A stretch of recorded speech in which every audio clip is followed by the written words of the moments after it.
Jina la Ashraf Hakim ni miongoni mwa majina aliyopata umaarufu mkubwa sana miaka ya hivi karibuni, kutokana na kitendo alichokifanya cha kuandikisha mali zake zote kwa jina la mama yake bila aliyekuwa mkewe kujua. Sasa baada ya kukaa katika ndoa kwa miaka kadhaa na kufanikiwa kupata watoto wawili pamoja, ndipo ambapo mke wake huyo akaenda mahakamani ili kudai talaka na akataka wagawane mali. Lakini baada ya uchunguzi wa mahakama kufanyika, ikaja kugundulika kuwa Ashraf Hakim alikuwa amiliki kitu chochote kile, bali mali zake zote zilikuwa zikimilikiwa na mama yake. Hivyo mwanamke huyu hakupata kitu chochote kile na ikabidi mali zake yeye ndo agawane na Ashraf Hakim. Hakika jambo hili liliwashangaza watu wengi sana ulimwenguni kote, na jamaa huyu alijizolea umaarufu mkubwa sana katika vyombo vya habari na mitandao mbalimbali ya kijamii kutokana na kitendo hicho alichokifanya. Nahisi huenda Ashraf Hakim alijifunza kutoka kwa wachezaji hawa ambao walifilisika baada ya kuachana na wapenzi wao au baada ya ndoa zao kuvunjika. Sasa leo katika video hii nimekuletea orodha ya wachezaji 5 ambao walifilisika baada ya ndoa zao kuvunjika. Ili uweze kuwafahamu wachezaji hao, hakikisha kuwa unaungana nami kuanzia mwanzo mpaka mwisho wa video hii. Kama bado hujasubscribe katika channel yetu, nasubiri nini? Hakikisha kuwa una subscribe kisha unabofya alama ya kengele ya notification, kwani kwa kufanya hivyo utaweza kupitwa na video zetu zenye lengo la kukuburudisha na kukuelimisha. Mimi naitwa Dennis Jenson. Hapa kazi tu. Namba 1, Asamoah Gyan. Mtu huyu ni raia wa Ghana na ni moja kati ya wachezaji nguli zaidi nchini humo. Watu wengi sana walimfahamu mtu huyu baada ya kukosa penalty katika robo finali za kombe la dunia mnamo mwaka 2010, mashindano ambayo yalifanyika huko nchini Afrika Kusini. Ilipofika mwezi Oktoba mwaka 2018, vyombo mbalimbali vya habari vya huko barani Ulaya na Afrika viliripoti kuwa mchezaji huyu amefilisika, na hii ni baada ya kuachana na mke wake aliyeitwa Gift Jam. Pia mwaka huo mchezaji huyu alifanyiwa mahojiano na vipindi mbalimbali vya televisheni. Katika mahojiano hayo aliyofanyiwa, mchezaji huyu alithibitisha kuwa amebakiwa na paundi 600 tu katika akaunti yake ya benki. Pesa hii ni zaidi ya shilingi milioni 2 za Kitanzania. Unaweza kuona hii ni pesa nyingi sana, lakini kwa mchezaji maarufu tena ambaye anaishi maisha ya kifahari, kuwa na kiwango hicho kwenye akaunti yake ni kama hakuwa na pesa vile. Aliendelea kwa kusema kuwa alikuja kupata akili mwishoni, yaani kabla ya hali yake ya kiuchumi kuwa mbaya zaidi na mali zake zote kuchukuliwa. Alidai kuwa baadhi ya mali zilizosalia aliziandikisha kwa jina la kaka yake, ikiwemo nyumba, magari na mali zingine. Namba 2, David James. Mchezaji huyu aliwahi kuwa golikipa wa timu ya Liverpool pamoja na Manchester City katika vipindi tofauti tofauti. Ilipofika mwaka 2005 aliachana na mke wake aliyefahamika kwa jina la Tanya, na inadaiwa kuwa walianza mahusiano tangu wakiwa watoto. Kwa mujibu wa vyanzo mbalimbali, inaelezwa kuwa talaka yake ilimgharimu paundi milioni 3.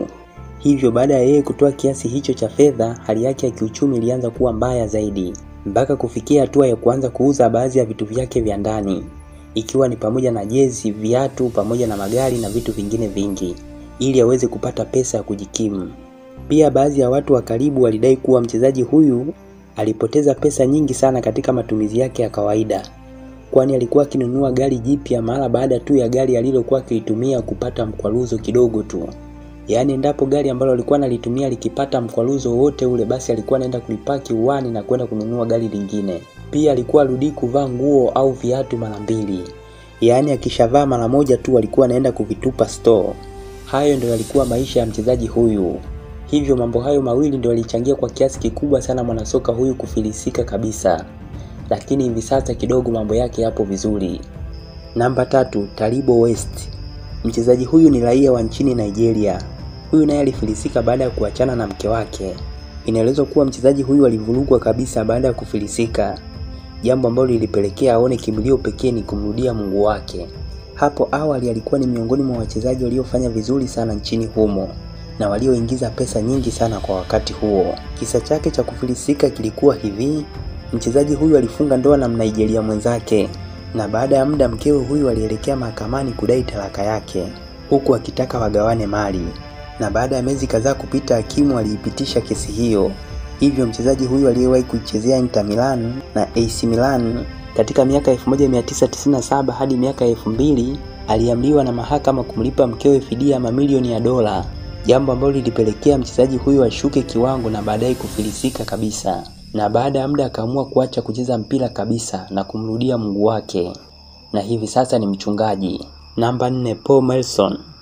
Mtu huyu alikuwa ni mchezaji wa zamani wa timu ya Arsenal ambaye alifanya vizuri sana wakati huo chini ya uongozi wa Arsene Wenger. Pia mchezaji huyu alifanikiwa kubeba taji la FA ambapo kwa wakati huo taji hili ndio lilitambuliwa kama taji la ligi. Inaelezwa kuwa akiwa katika timu hiyo alijikusanyia pesa nyingi sana, lakini baadaye alianza kupoteza pesa hizo kutokana na tabia yake ya ulevi wa kupindukia na matumizi ya madawa ya kulevya, jambo ambalo lilisababisha apoteze zaidi ya paundi milioni 3. Baada ya hapo pesa zake nyingi sana pia zilipotea kama mgao baada ya kuachana na mke wake. Hivyo kutokana na mambo hayo yalisababisha mchezaji huyu afilisike kabisa mpaka kufikia hatua ya kuuza nyumba aliyokuwa akiishi kwa ajili ya kulipa madeni aliyokuwa anadaiwa. Lakini hivi sasa angalau kidogo maisha yake yana afadhali tofauti na ilivyokuwa hapo awali, na hivi sasa amefanikiwa kupata kazi katika kituo cha televisheni kiitwacho Sky Sport kama mchambuzi wa soka. Namba 5, Emmanuel Eboe. Mtu huyu ni raia wa Ivory Coast na ni star wa zamani wa klabu ya Arsenal, na inadaiwa kuwa alifanya vizuri sana wakati anachezea klabu hiyo. Inaelezwa kuwa mchezaji huyu aliachana na mke wake wa kwanza ambaye alikuwa naye wakati hana chochote kile. Sasa baada ya kupata mali na umaarufu akaamua kumrudia mke wake huyo ambaye aliachana naye kwa sababu hakuwa na pesa.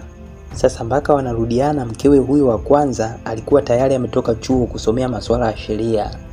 Katika moja ya mahojiano aliyowahi kufanyiwa, mchezaji huyu alidai kuwa pesa zote alizokuwa akizipata ikiwa ni pamoja na mshahara na pesa za usajili, pesa hizo zote alikuwa akimkabidhi mke wake. Na kuna muda mke wake huyu alikuwa akimpa makaratasi mume wake asaini bila ya yeye kujua kuwa yalikuwa ni makubaliano ya kumrithisha mke wake mali zake zote. Unaweza kujiuliza, je, mchezaji huyu alikuwa na saini bila kusoma? Jibu ni ndio, kwa sababu mchezaji huyu alikuwa hajui lugha ya Kiingereza na makaratasi ambayo mke wake alikuwa anampatia alikuwa ameandika kwa lugha ya Kiingereza. Hivyo hakuwa anajua kusoma lugha hiyo, na alikuwa anamwamini sana mkewe, hivyo alijua kuwa hayo ni makaratasi tu ya kawaida. Baada ya muda kupita, mkewe huyu alienda mahakamani na kudai talaka yake. Pia aliwasilisha karatasi zote mahakamani alizokuwa anampa mume wake asaini za kumrithisha yeye mali. Hivyo mchezaji huyu akapoteza kila kitu na kuamua kurudi kwa Ivory Coast na kuachana kabisa na masuala ya kucheza mpira. Hivi sasa angalau kidogo maisha yake yana haueni kwa sababu amefanikiwa kufungua academy kwa ajili ya kuwafundisha vijana kucheza mpira, na baadaye vijana hao wanawauza katika timu za huko Ulaya.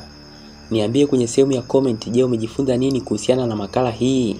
Pia unahisi alichokifanya Achraf Hakimi kipo sahihi? Niandikie maoni yako hayo kwenye sehemu ya comment.